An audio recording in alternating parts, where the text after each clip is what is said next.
Welcome to AK Info in Tamil.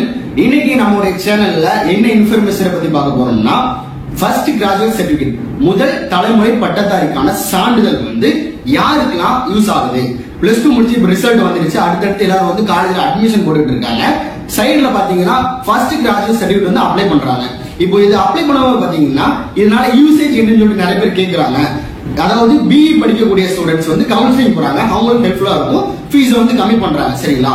So இப்போ arts and science படிக்கிறவங்க வந்து என்ன பண்ணணும்? சோ பிளஸ் 2 முடிச்ச வேற டிபார்ட்மெண்ட் போறவங்க வந்து இது எடுக்கலாமா அப்படின்னு சொல்லிட்டு ஏகப்பட்ட क्वेश्चन கேக்குறாங்க. இப்போ ஃபர்ஸ்ட் கிராஜுவேட் சர்டிபிகேட் என்ன, யாரெல்லாம் விண்ணப்பிக்கணும், அதோட யூசேஜ் என்ன, எப்படி அப்ளை பண்றது, அதை பத்தி தான் நம்ம பார்க்க போறோம். அதுக்கு முன்னாடி நம்ம சேனல் நீங்க புதுசா இருந்தாலும் அல்லது நம்ம சேனல் சப்ஸ்கிரைப் பண்ணாலும் மறக்காம சப்ஸ்கிரைப் பண்ணுங்க. இப்போ ஃபர்ஸ்ட் கிராஜுவேட் சர்டிபிகேட் என்னன்னு பாத்தீங்கன்னா முதல் தலைமுறை பட்டதாரி. அதிலே சொல்லிட்டாங்க, முதல் தலைமுறை பட்டதாரினா உங்க குடும்பத்துல உங்களுடைய ஃபாதர் குடும்பத்துல இருக்கட்டும், அதாவது ஃபாதரோட ஃபேமிலியா இருக்கட்டும் அல்லது மதருடைய பாப்பா அம்மாவுடைய ஃபேமிலில குடும்பத்துல வந்து யாருமே டிகிரி கோர்சஸ் படிச்சிருக்க கூடாது. அதாவது பிஎஸ்சியோ அல்லது வந்து பிஇஓ இந்த மாதிரி எந்த ஒரு ப்ரொஃபஷனல் கோர்ஸ் சொல்லுவாங்கல்ல, அது எதுவுமே படிச்சிருக்க கூடாது. அப்படி படிக்காம இருந்தா மட்டும்தான் நீங்க படிக்க போறீங்க. அப்படின்னா மட்டும்தான் முதல் தலைமுறை பட்டதாரி ஆகும். இப்போ உதாரணத்துக்கு என்னோட அண்ணனோ அல்லது என்னுடைய அக்காவோ அல்லது என்னுடைய அம்மாவோ என்னுடைய அப்பாவோ யாராவது டிகிரி கோர்சஸ் பிஎஸ்சியா இருக்கட்டும் அல்லது வந்து பிஇஆ இருக்கட்டும் இந்த மாதிரி படிச்சிட்டாங்கன்னா அவங்க தான் ஃபர்ஸ்ட் கிராஜுவேட். இன்னொன்னு கேட்கலாம், ஃபர்ஸ்ட் கிராஜுவேட் சர்டிபிகேட் அவங்க எடுக்கலையே, அப்ப அவங்க ஃபர்ஸ்ட் கிராஜுவேட்டா கேட்டனா ஃபேமிலில ஃபர்ஸ்ட் கிராஜுவேட் அவங்க தான், சரிங்களா? அந்த சர்டிபிகேட் எடுத்தாலும் எடுக்காட்டாலும் உங்களுடைய அக்காவோ அண்ணனோ வாப்பாவோ இல்ல வாப்பாவோ யாரு ஃபர்ஸ்ட் டிகிரி படிச்சாங்களோ அவங்க தான் வீட்டுல வந்து ஃபர்ஸ்ட் பட்டதாரி, சரிங்களா?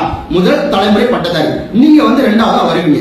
அதனால நீங்க வெரிஃபை பண்ணும் போதே எப்படி கேட்பாங்கன்னா உங்களுடைய வாப்பாவா இருக்கட்டும், அம்மாவா இருக்கட்டும், இந்த ஃபேமிலியுமே யாரும் படிச்சிருக்க கூடாது, உங்க அண்ணனோ தம்பியோ படிச்சிருக்க கூடாது, சரிங்களா? சோ ஃபர்ஸ்ட் கிராஜுவேட்டை பொறுத்தவரைக்கும் உங்க குடும்பத்துல நீங்களா இருந்தா மட்டும்தான் அப்ளை பண்ண முடியும். இது ஒண்ணு.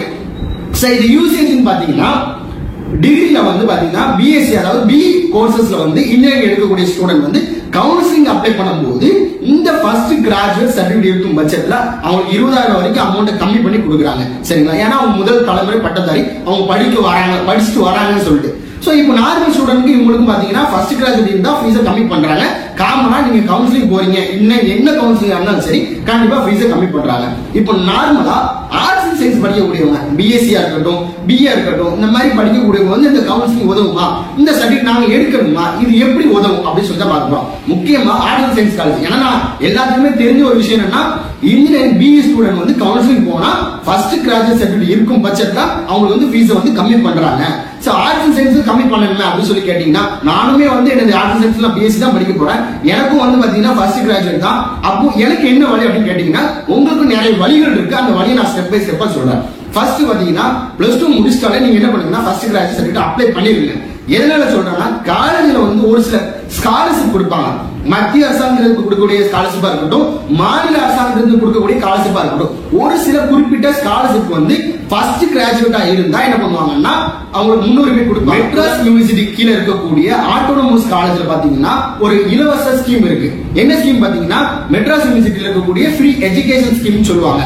இந்த ஸ்கீம்ல பாத்தீங்கன்னா நிறைய கேட்டகரியில வராங்க. இதுல ஒன் ஆஃப் த கேட்டகரி என்னன்னு பாத்தீங்கன்னா ஃபர்ஸ்ட் கிராஜுவேட்டா இருந்தீங்கன்னா உங்களுக்கு வந்து என்ன பண்றாங்கன்னா ஃபீஸை வந்து கம்மி பண்ணி ஃப்ரீ ஸ்கீம்ல கொடுக்குறாங்க. அதே மாதிரி ஆர்ட்ஸ் அண்ட் சயின்ஸ் எடுத்துக்கிட்டீங்கன்னா நீங்க ஸ்காலர்ஷிப் அப்ளை பண்ணும்போது ஒரு சில ஸ்காலர்ஷிப் பாத்தீங்கன்னா ஃபர்ஸ்ட் கிராஜுவேட் வந்து என்ன பண்றாங்கன்னா அமௌண்ட் கொடுக்குறாங்க. அப்போ நீங்க பிளஸ் 2 முடிச்சிட்டீங்க, நீங்க டிகிரி ப்ரொஃபஷனல் கோர்ஸ் நீங்க பண்ண போறீங்கன்னா கண்டிப்பா என்ன பண்ணுங்கன்னா ஃபர்ஸ்ட் கிராஜுவேட் அப்ளை பண்ணி வச்சிருங்க. அது உங்களுக்கு யூஸ் ஆகும் செய்யலாம், ஒரு சில நேரத்துல யூஸ் பண்ணாமலே இருக்கலாம், சரிங்களா? ஆனா என்ன பண்ணிருங்கன்னா ஃபர்ஸ்ட் கிராஜுவேட் சர்டிபிகேட் வந்து நீங்க அப்ளை பண்ணி வச்சுக்கோங்க.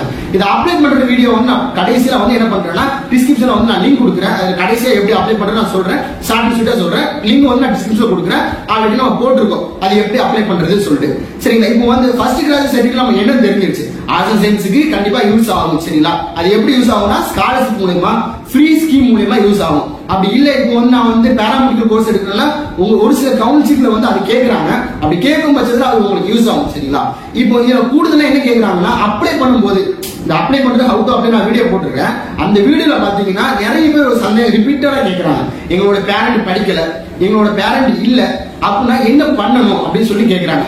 ஒரு பண்ண, அதாவது பேரண்ட் இல்ல, அப்படி உங்க பேரண்ட் படிக்கலன்னா செல்ஃப் டிக்ளரேஷன் ஃபார்ம் சொல்லி சொல்லுவாங்க. சரிங்களா? அந்த ஃபார்ம் நீங்க வந்து அப்ளை பண்ணக்கூடிய சென்டர்ல கேட்டாலே தருவாங்க. நீங்க பேரண்ட் இல்லாட்டாலும் பிரச்சனை இல்ல, அப்படி இல்லைன்னா நீங்க வந்து அவங்க படிக்கட்டாலும் ப்ரூஃப் என்னன்னா செல்ஃப் டிக்ளரேஷன் ஃபார்ம் தான். அந்த ஃபார்ம் நான் வீடியோல சொல்லியிருப்பேன். அந்த காலத்துல இந்த மாதிரி தகவல் சொன்னா கூட போதும். சரிங்களா? பேரண்ட் இல்ல நான் அப்ளை பண்ண போறேன்னு சொன்னா அவங்க வந்து என்ன பண்ணுவாங்க, அதுக்கான ஸ்டெப் வந்து அவங்க எடுத்துப்பாங்க. சோ பேரண்ட் இல்ல அப்படின்னு சொல்லி நீங்க கேட்க வேண்டாம். நீங்க இ-சேவை மையத்துல போனீங்கன்னா பேரண்ட் இல்லனாலும் அவங்க என்ன பண்ணணும், அதுக்கான ப்ராசஸ் என்னன்னா, ஃபர்ஸ்ட் கிராஜுவேட் சர்டிஃபிகேட் வந்து ஆர்ட்ஸ் அண்ட் சயின்ஸ் படிக்கிறவங்க எடுக்கலாம். பிஎஸ்சில வந்து என்ன குரூப் எடுத்தாலும் லைக் பண்ணிக்கோங்க. உங்க ஃப்ரெண்ட்ஸ்க்கு மறக்காம ஷேர் பண்ணுங்க. நம்ம சேனல் இதுவரை நீங்க சப்ஸ்கிரைப் பண்ணா மறக்காம சப்ஸ்கிரைப் பண்ணிக்கோங்க. தேங்க்ஸ் ஃபார் வாட்சிங்.